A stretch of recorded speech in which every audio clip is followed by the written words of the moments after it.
Kan sekarang tahun politik ya. Iya. Ini kan ada 3 capres, ada Pak Ganjar, ada Pak Prabowo, dan ada Pak Anies. Pengen lihat nih proyeksi 5 tahun ke depan mereka kayak gitu kan. Sekarang ada 2 pembahasan isu utama. Yang pertama itu bagaimana 3 capres ini melihat dikotomi 2 negara besar antara Amerika Serikat dan China yang nggak bisa dilepaskan dengan perang dagang. Soalnya kan sekarang di masa Presiden Joko Widodo kita nggak bisa memungkiri kalau kita tuh mendekatkan diri dengan pihak Tiongkok, kayak kita atau China. Dan yang kedua, isu pembahasannya yaitu terkait bagaimana 3 capres ini membahas terkait isu Israel. Pandangan politik 3 capres ini ya. Politik luar negerinya kayak gitu. Apakah akan ada perbedaan dengan masa pemerintahan sekarang dengan Pak Presiden Joko Widodo, ataukah ada pergeseran atau enggak nih dari 3 capres ini? Kita memproyeksikan 3 capres ini bagaimana sih kebijakan luar negerinya? Ya, apakah sama dengan saat ini status quo atau terjadi pergeseran dalam 2 isu tadi ya? Iya, yang pertama kita bahas terkait dikotomi 2 negara besar ya. Dan yang kedua terkait politik luar negeri Indonesia terhadap Israel. Ya. Apakah akan sama seperti pendekatannya Pak Jokowi atau akan berbeda? Iya. Kalau saya sih dari awal sudah melihat, menurut saya memang betul, saya sepakat tadi Mbak Putri bilang tidak bisa dipungkiri kita sangat dekat dengan China ya. Bukan berarti kita pro China juga, tapi bagaimana kita mengelola konflik di 2 negara besar ini, dan Indonesia cenderung mainnya memanfaatkan China kali istilah yang tepat, iya kan? Dan jika kita melihat 3 calon yang ada, Prabowo mungkin akan terjadi pergeseran. Kemudian Pak Ganjar 11-12 lah sama Pak Jokowi, Pak Anies Baswedan juga akan terjadi pergeseran.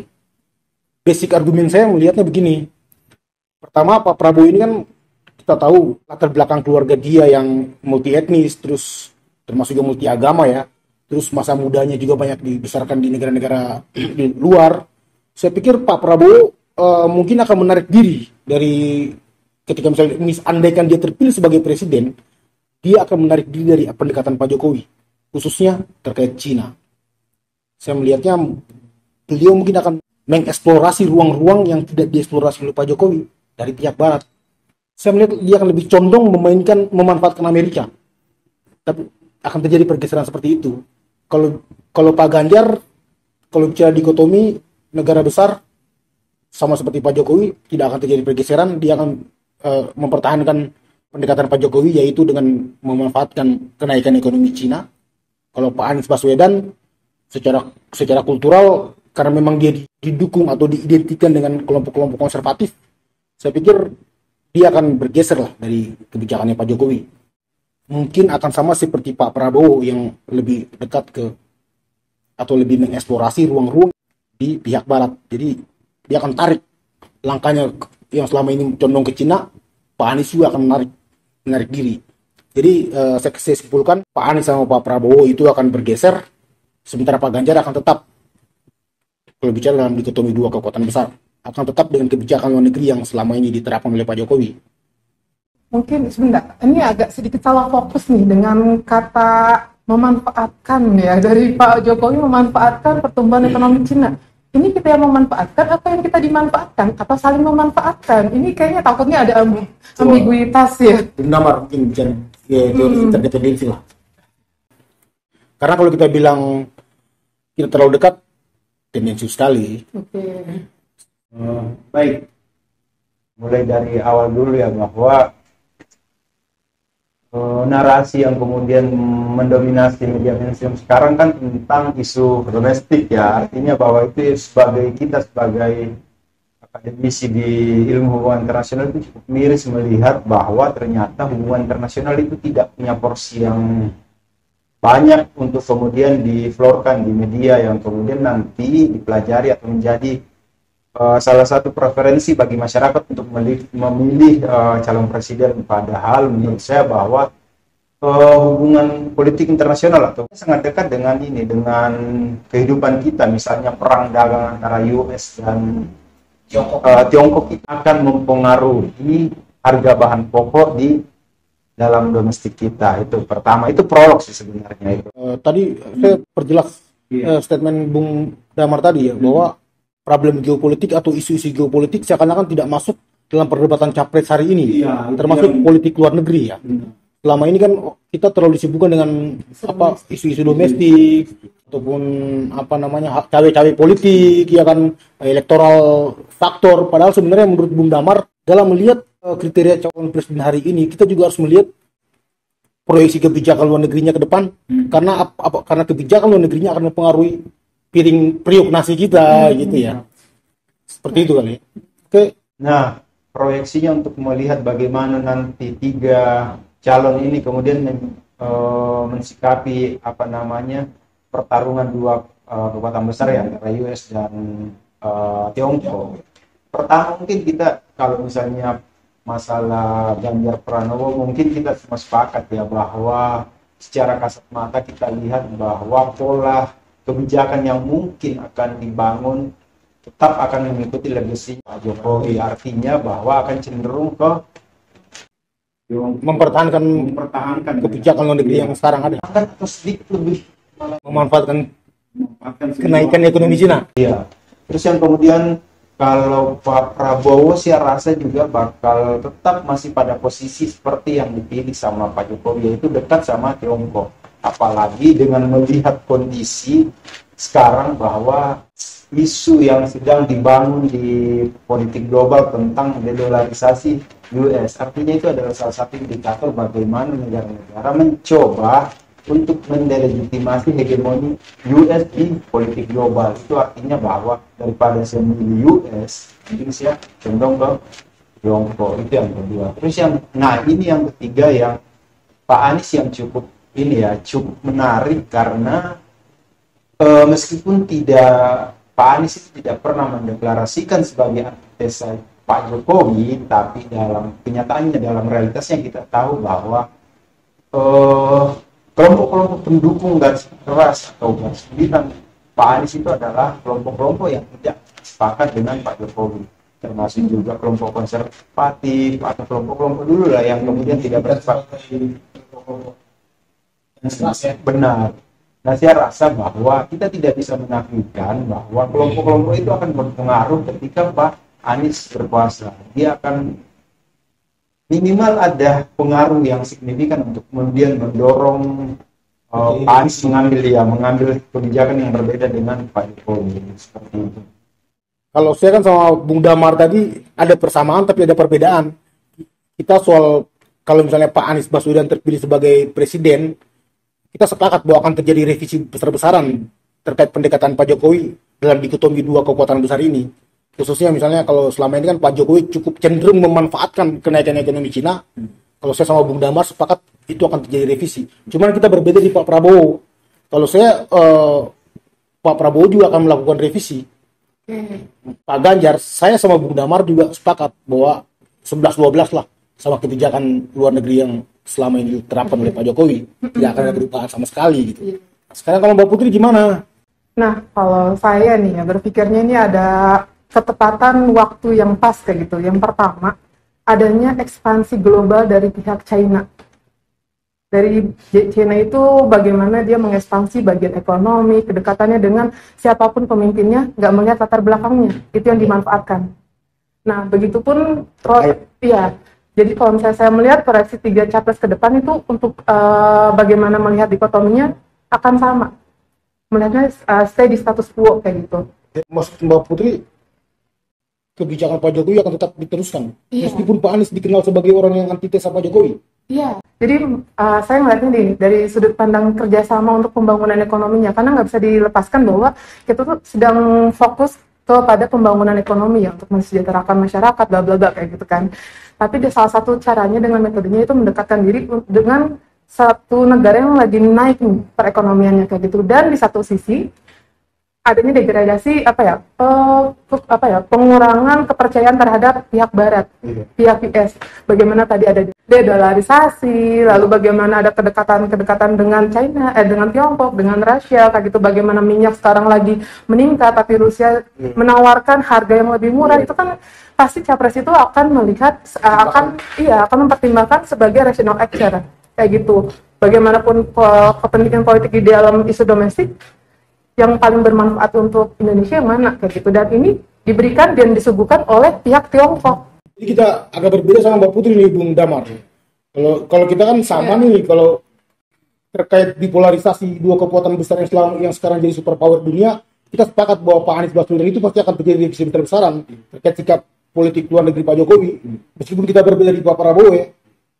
Nah, menarik sih kalau kita eksplorasi ini, Bung, terkait kenaikan ekonomi Cina dan delolarisasi. Tiongkok ini sedang memproyeksikan terkait ini ya obor ya, apa namanya? BRI sekarang, BRI, dan itu tuh dimanfaatkan oleh pemimpin-pemimpin untuk membangun perekonomiannya kayak gitu. Salah satunya ya. Iya.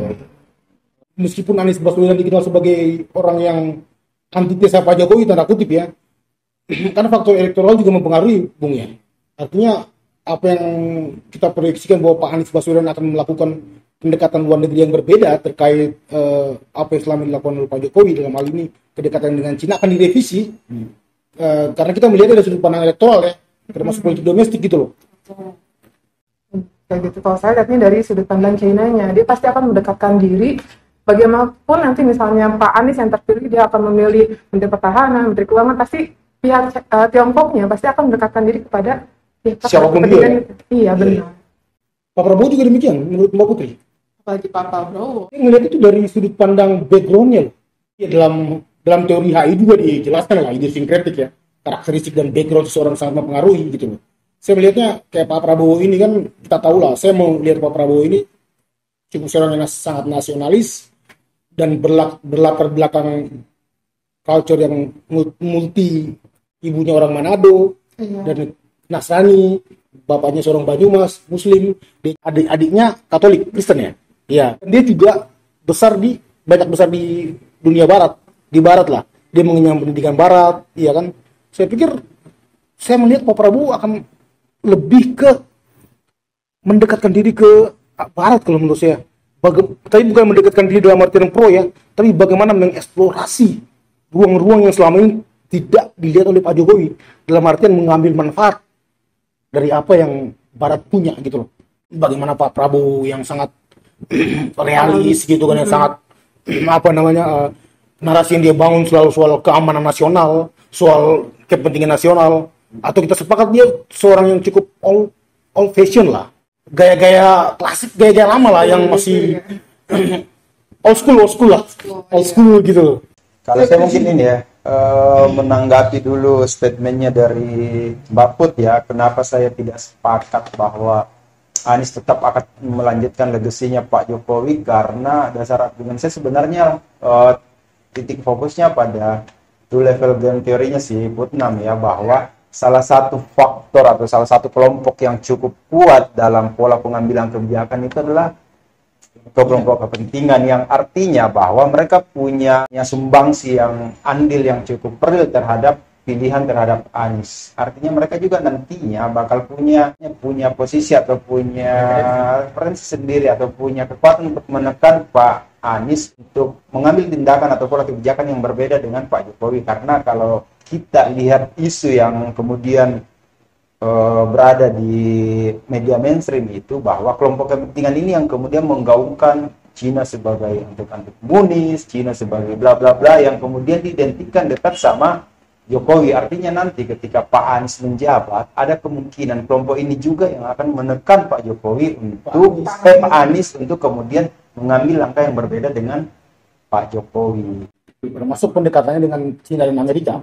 Tapi kita disclaimer dulu kali, Bung Damar dan Mbak Putri, bahwa dalam pertarungan dua kekuatan besar ini, kita bukannya Indonesia tidak terjebak, tapi bagaimana mengambil manfaat atau mengelola konflik, iya kan? Bukan berarti kita pro Amerika atau pro Cina, tapi memanfaatkan Cina atau memanfaatkan Amerika. Itu terminologi yang tepat kalau menurut saya. Karena kita memang based on free and open nih, kita nggak memihak salah satu manapun kayak gitu, negara manapun. Takutnya teman-teman yang nonton kan menganggap bahwa kita yang ini pro Amerika, ini pro Cina. Itu harus kita disclaimer dulu nih, bahwa bukan pro. Nggak bisa dipungkiri dua negara besar itu sangat mempengaruhi ya. Betul. Apalagi perang dagang, Tiongkok dan Amerika Serikat. Bagaimana kita sekarang sangat didominasi oleh barang-barang dari Tiongkok.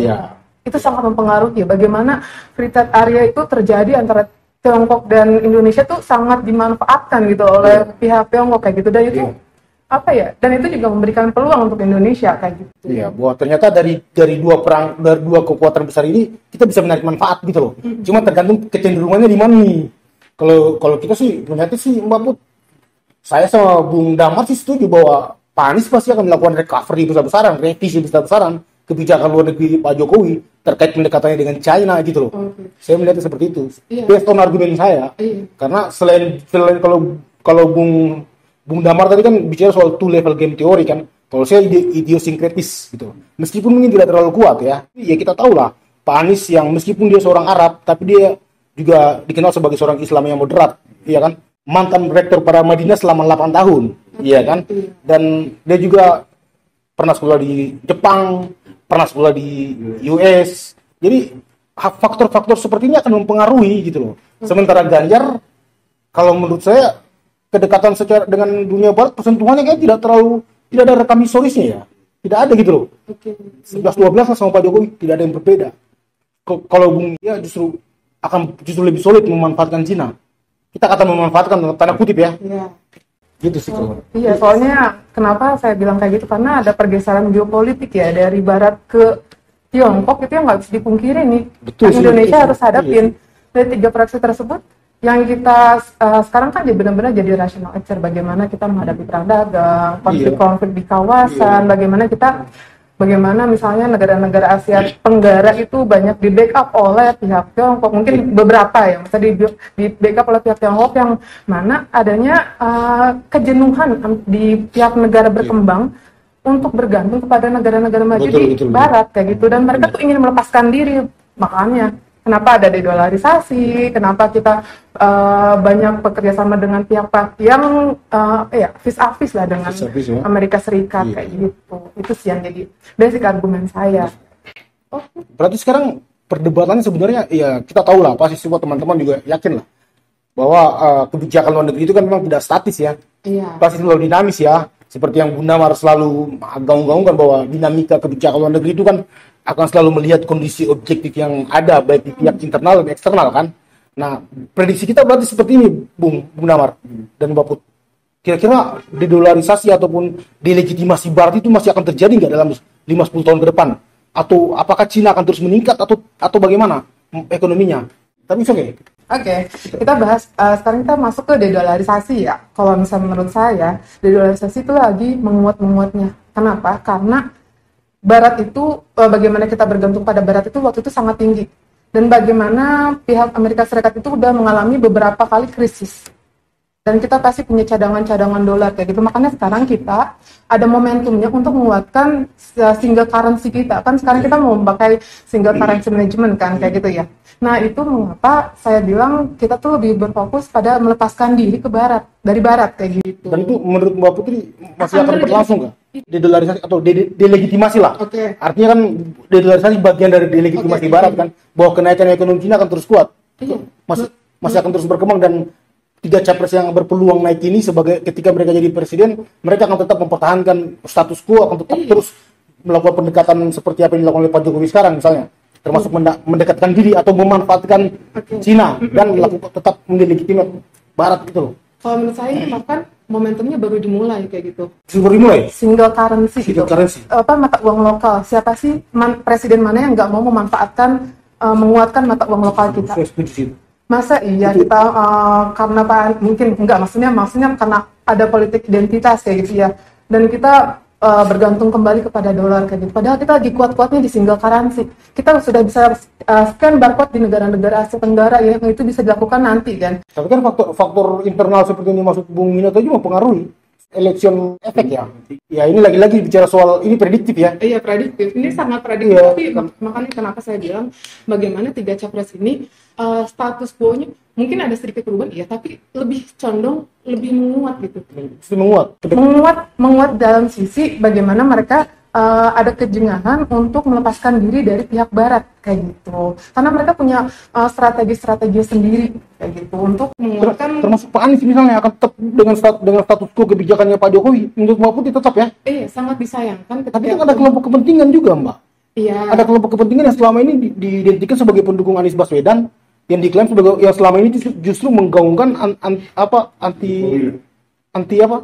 Anti Cina dan pro Jokowi Jokowi pro Cina lah. Iya. Dan itu sangat mempengaruhi gitu loh. Iya, maksud saya gini, sangat disayangkan ketika misalnya Pak Anies nanti tidak memanfaatkan momentum kita sedang naik-naiknya gitu. Masa iya? Sebagai rasional actor pasti akan memanfaatkan ya. Iya kan, pasti akan memanfaatkan kayak gitu. Oke, gimana Bang Damar? Bang Damar coba saya agak diam-diam tadi nih.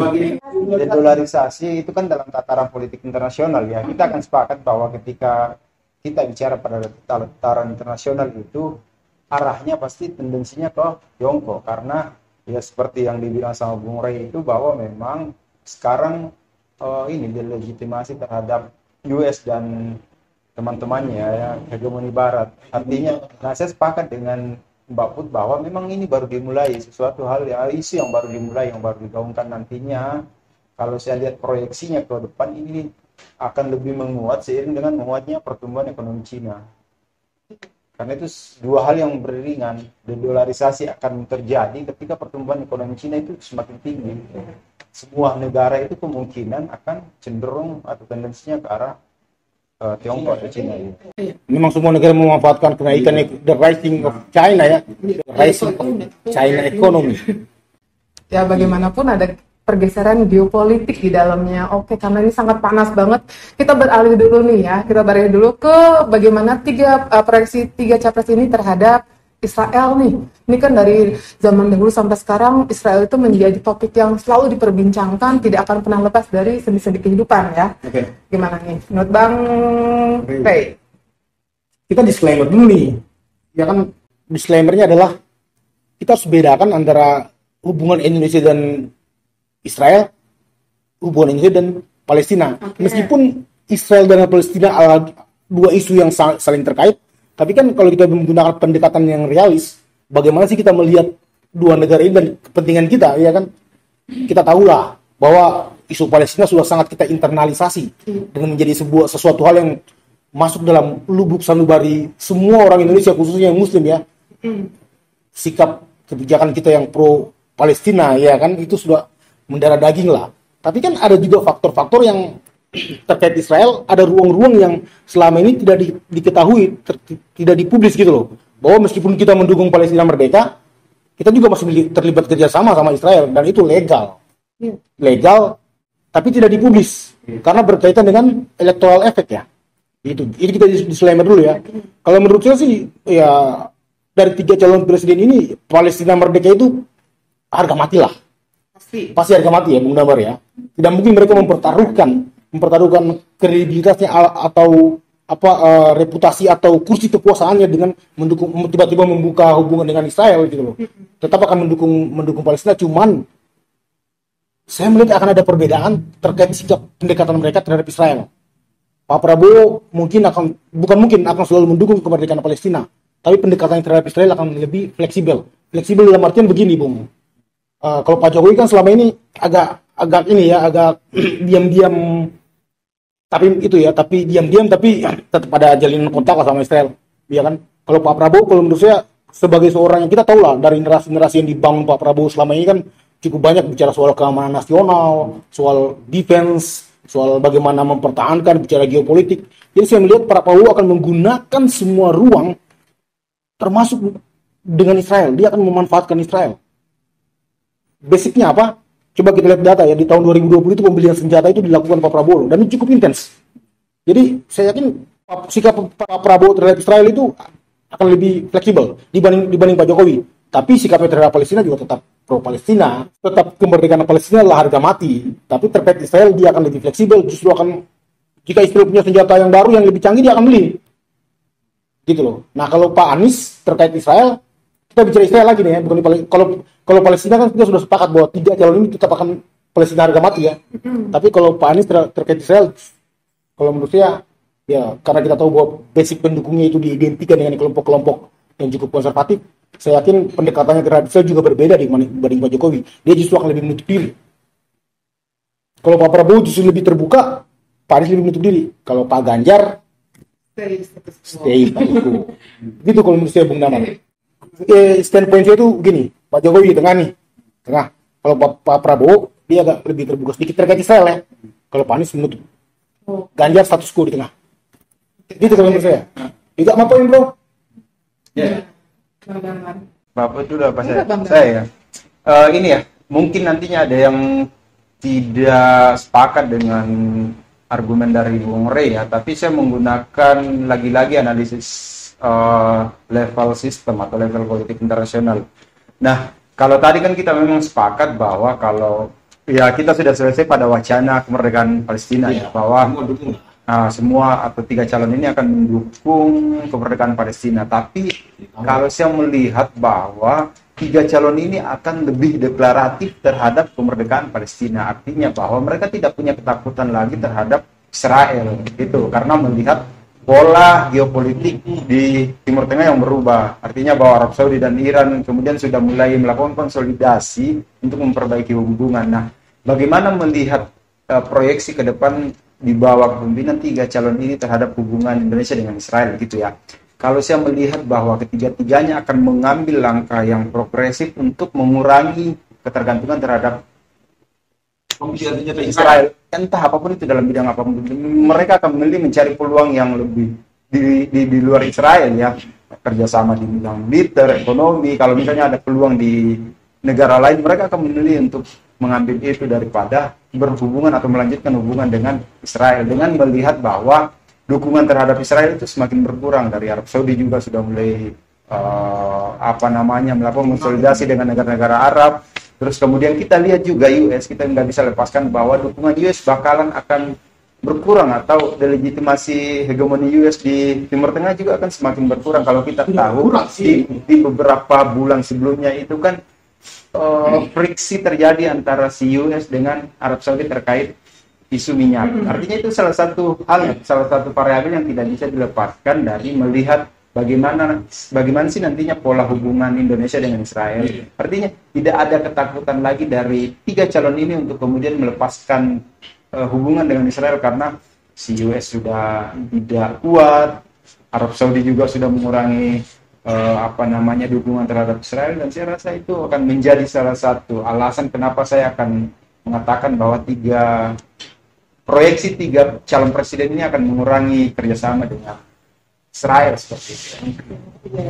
Iya, kalau misalnya menurut saya ya, kalau misalnya pergeseran misalnya dari Indonesia dengan Israel ya, dari 3 capres ini mungkin dari Pak Prabowo dan Pak Ganjar mungkin stay di status quo.